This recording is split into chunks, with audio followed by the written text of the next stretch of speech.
is the story of the 5 gifts my father gave me and how they helped me become what I am today. When I was 10, my father gave me an old chess set.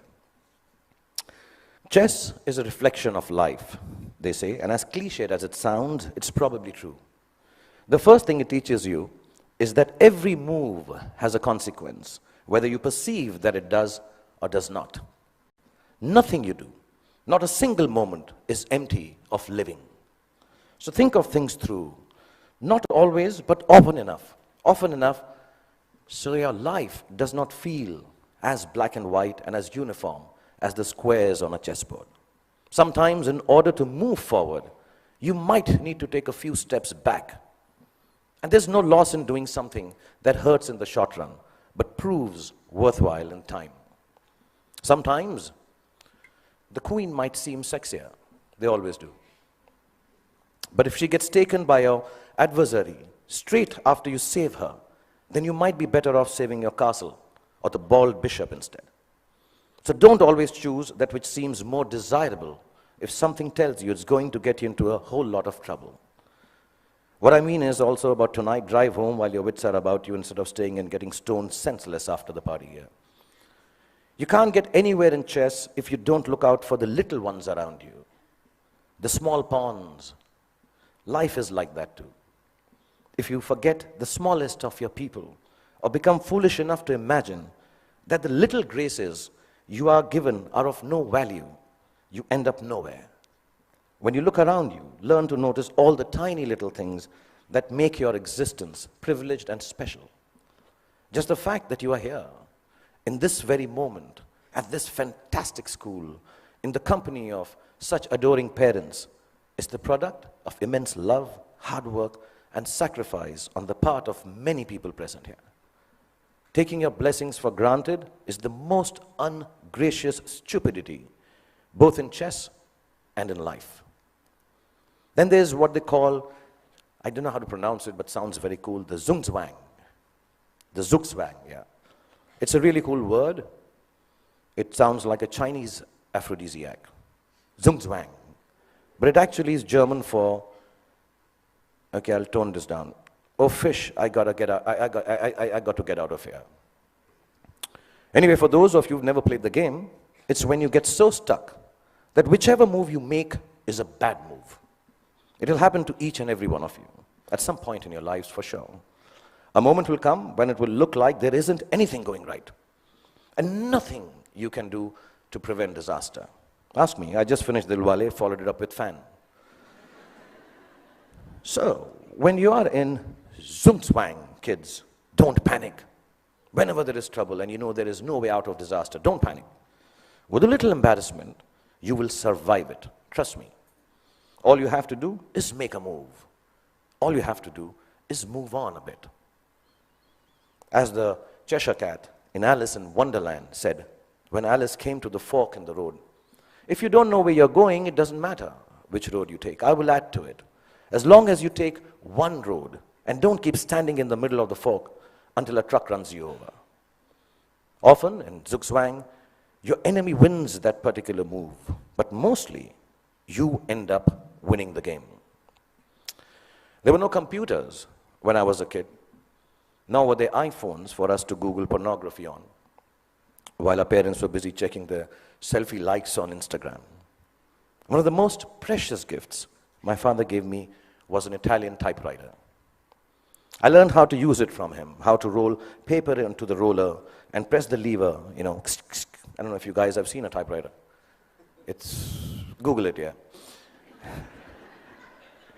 Yeah, the clicking sound of the letters as I pressed them with my fingers, forming words on blank pages, fascinated me. To use a typewriter well, you needed diligence. One wrong letter, and the whole exercise had to be started all over again. We used something called Typex to erase our mistakes in those days. Not to sniff at during math classes.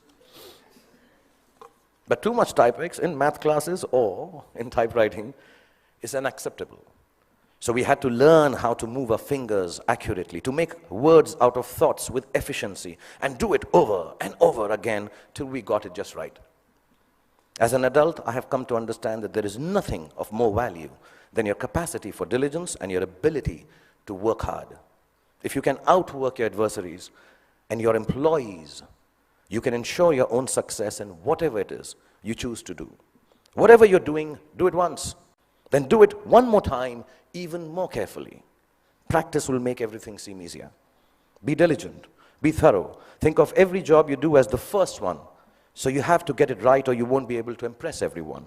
And at the same time, do it as your last job, as if you will not get a chance to do it again ever. Don't just outwork yourself. Only parents clapping. In fact, you can outwork yourself. If you can outwork yourself, then pretty much nothing can prevent you from gloating. Then my father gave me a camera. And the most beautiful thing about it was that it did not work.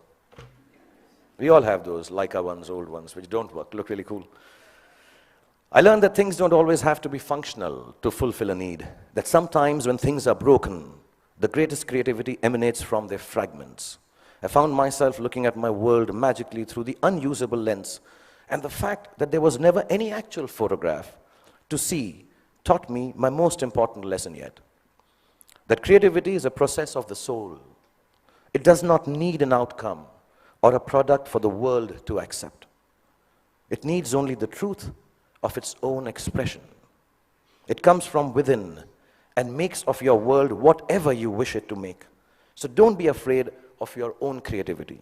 Honor it. It doesn't always have to be seen or approved by those around you. It is an expression of your deepest self, and it belongs as much to you as it does to the universe that nurtures and inspires it. All creativity is not for everyone to like or understand. All art is not up for sale.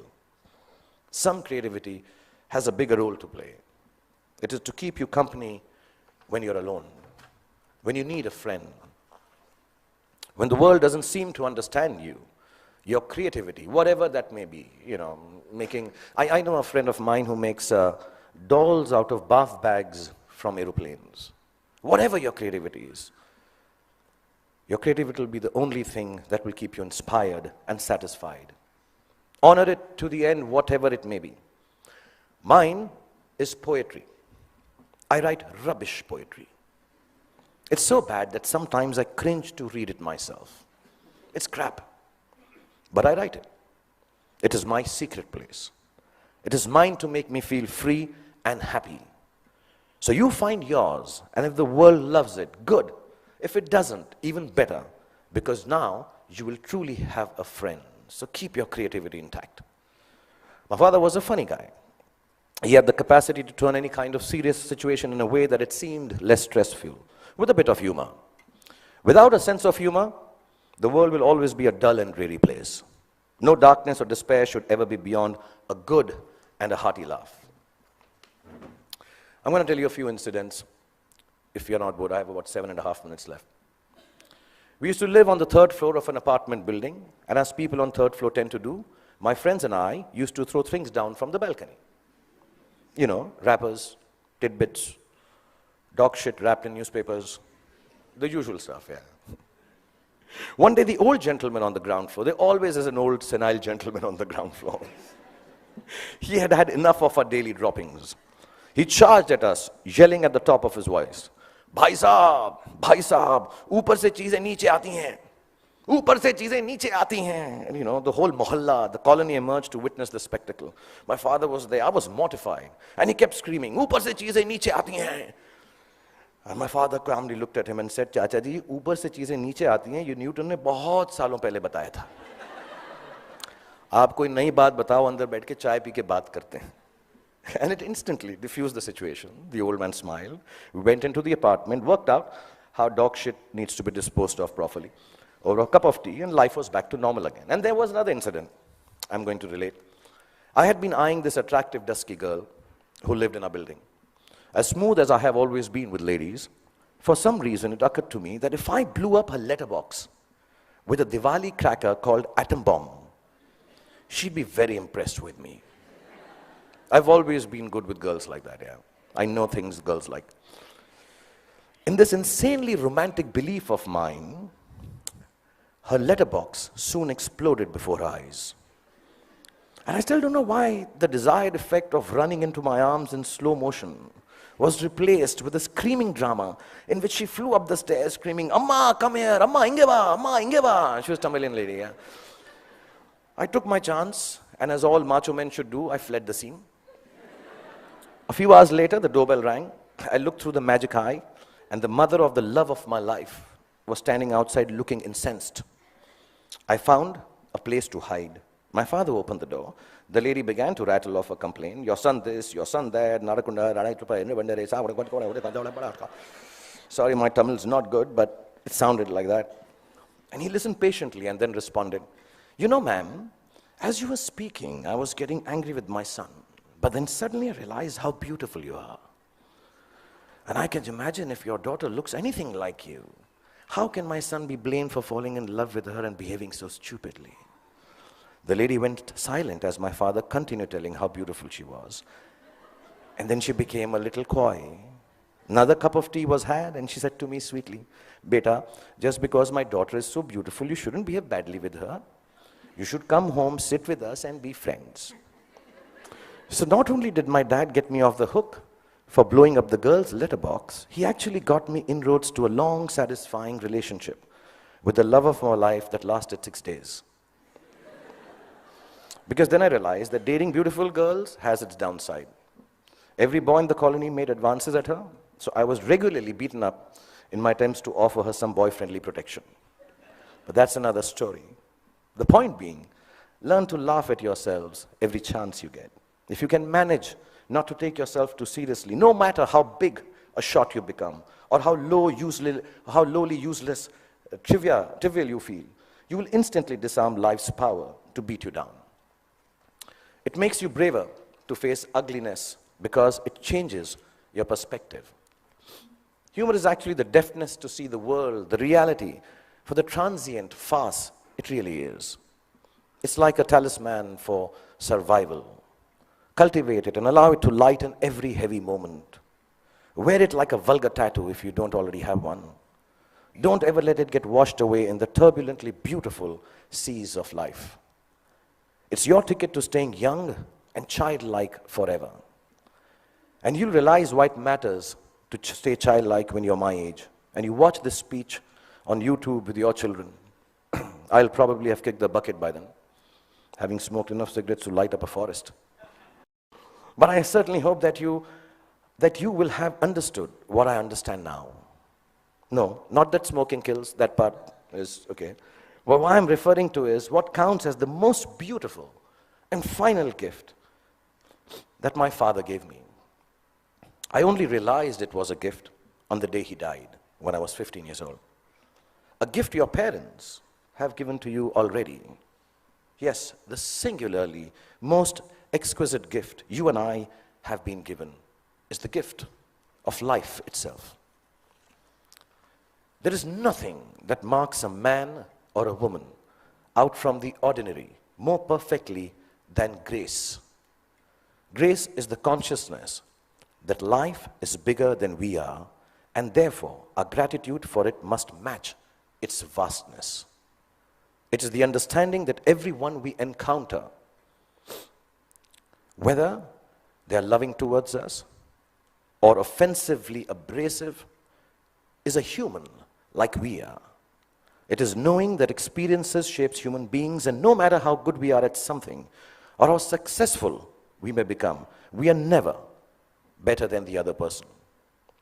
If you can live your life with grace towards those around you, you will accomplish more than you could if you became the President of America. That came out wrong, knowing that Donald Trump is so close to becoming the President of America. I didn't mean that. I'll rephrase that, guys. If you can live your life with grace towards those around you. Okay, actually, what the hell? Because I came here and told you a secret that I write rubbish poetry, I'm going to read out a poem and end this. This is the most rubbish poem you'll hear, but keep it in your heart because I'm the damn chief guest tonight. If you're after party, EDM, I assume this is the music. I thought I'd be very cool if I used the word EDM. Is EDM cool still? Class of 2016, is it cool? No? Okay. If your after-party EDM stone sunrise has found you, with dog-shipped wrappings and friends that will not confound you, and you start on this journey with a brave heart about you, if you live life with grace towards those around you, you'll get where you have to, and it won't astound you. If it isn't Ferraris and a White House that downed you, you won't need an entourage to always surround you. It's your truth you will have that will shelter and ground you. And you'll remember this day as the day that unbound you. From the walls of this beautiful school and the teachers, exams and all the rules that sometimes seem to hound you. And let me tell you, you all will be successful. Let me remind you. Now it was remind, but because it's not rhyming, so boys and girls, go forth, be free, have fun, make wrong choices, make mistakes. You will still succeed because the gift of education you have from this wonderful institution called Dhirubhai Ambani International School. The love Nita has given you and the genes that your parents have provided you with will always look after you. And when you succeed, don't forget to thank your least favorite teacher because he or she actually cared for you the most. Love you all.